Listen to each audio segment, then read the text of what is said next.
Hello दोस्तों, स्वागत है आपका अपने चैनल सिविल खुडोस में। आज हम बात करने वाले हैं डायाफ्राम वॉल के बारे में।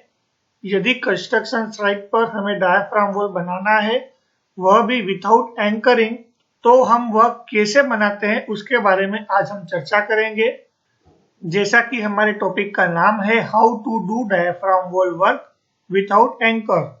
एंकर वर्क किए बिना मुझे यदि डायाफ्राम वॉल बनाना है तो मैं कैसे बनाऊंगा, उसके बारे में आज हम पूरी जानकारी प्राप्त करेंगे। तो चलिए दोस्तों, पहले ये समझ लेते हैं हमें एंकरिंग वर्क की क्यों जरूरत पड़ती है। अभी दोस्तों आप ऐसा मान लीजिए कि ये कोई एग्जिस्टिंग बिल्डिंग है जिसके अंदर बेसमेंट 1, बेसमेंट 2 और बेसमेंट 3 है।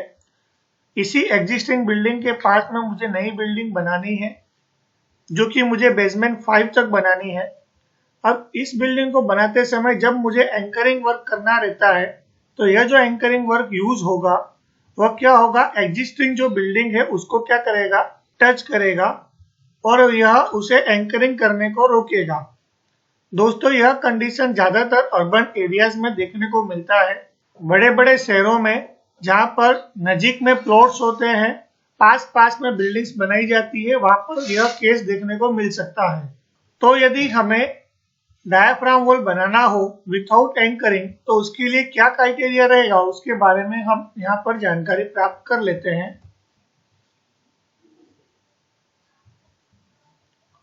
तो दोस्तों मान लीजिए यहाँ पर आपका कोई प्लॉट है और आपको डायाफ्राम वॉल बनाना है विदाउट एंकर वाला। तो विदाउट एंकर डायाफ्राम वॉल की यह एक कंडीशन है कि जब भी आपको डायाफ्राम वॉल बनानी है विदाउट एंकरिंग के लिए तो आपका डायाफ्राम वॉल चारों तरफ से टाई होना चाहिए, क्लोज होना चाहिए। जैसा कि आप ड्राइंग में देख रहे हैं, एक रेक्टेंगुलर शेप आपको दिख रहा है जो कि डायाफ्राम वॉल को शो कर रहा है। यहाँ पर यह क्या हुआ है कि चारों तरफ से जो है इसने प्लॉट को टाई कर दिया है, क्लोज कर दिया है। यदि आप विदाउट एंकरिंग वाला डायाफ्राम वॉल बनाते हैं तो इसे चारों तरफ से एनक्लोज करना बहुत ही जरूरी हो जाता है। दूसरा, आपको इस बात का ध्यान रखना है कि जब भी आप डायाफ्राम वॉल विदाउट एंकर वाला बनाते हैं तो इसके अंदर सिर्फ प्राइमरी पैनल और क्लोजिंग पैनल होती है। इसमें किसी भी तरह का सेकेंडरी पैनल का यूज नहीं किया जाता है। जबकि हम विद एंकर वाला जब भी हम डायाफ्राम वॉल बनाते हैं तो उसके अंदर प्राइमरी, सेकेंडरी और क्लोज पैनल बनाते हैं। दोस्तों डायाफ्राम वॉल विदाउट एंकर और विथ एंकर में ज्यादा फर्क नहीं है। आपको guide wall, grabbing, excavation, pouring, concrete pouring सब सेम रहेगा, कुछ चेंज नहीं रहता है इसके अंदर।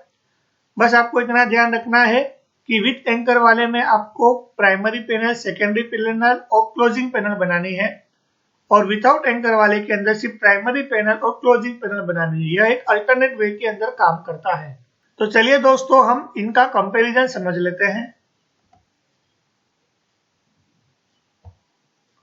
Comparison between diaphragm wall, anchor and without anchor. तो डायाफ्राम वॉल विथ एंकर और विदाउट एंकर में क्या कंपैरिजन है, हम इसके बारे में समझ लेते हैं। यदि डायाफ्राम वॉल विथ एंकर हमें बनानी है तो हम इसे किसी भी डिजायर्ड शेप में बना सकते हैं। क्यों? क्योंकि इसे किसी क्लोजिंग शेप की जरूरत नहीं पड़ती, इसे टाई करने की जरूरत नहीं पड़ती। जबकि यदि आपको डायाफ्राम वॉल विदाउट एंकर बनाना है तो आपको इसे चारों तरफ से टाई करना रहता है, इसलिए इसमें आप डिजायर्ड शेप नहीं दे सकते। सेकेंड पॉइंट है डायाफ्राम वॉल विथ एंकर यदि आप बनाते हैं तो थिकनेस ऑफ डायाफ्राम वॉल की जो है कंपैरिजन विदाउट एंकर के हिसाब से कम रहती है। यहाँ लिखा हुआ है thickness of the diaphragm wall is less compare to the diaphragm wall without anchor. और यदि हम बात करें डायाफ्राम वॉल विदाउट एंकर के लिए तो विदाउट एंकर की जो थिकनेस है वो ज्यादा रहती है कंपेयर करें हम विथ एंकर के साथ। तो अब यदि हम बात करते हैं स्टेबिलिटी की, तो स्टेबिलिटी के अंदर दोस्तों ऐसा है कि यदि आपको बहुत ही डीपली एक्सकेवेशन करना है, बहुत ही डीपली एक्सकेवेट करके डायाफ्राम वॉल बनानी है तो उसके लिए आपको विथ एंकर की सहायता पड़ेगी। और यदि हम बात करें डायाफ्राम वॉल विदाउट एंकर के लिए तो इसकी एक लिमिटेशन है, वहां लिमिटेशन तक ही ये डीप एक्सकेवेशन हो सकता है और वहां तक ही हम इसे अप्लाई कर सकते हैं।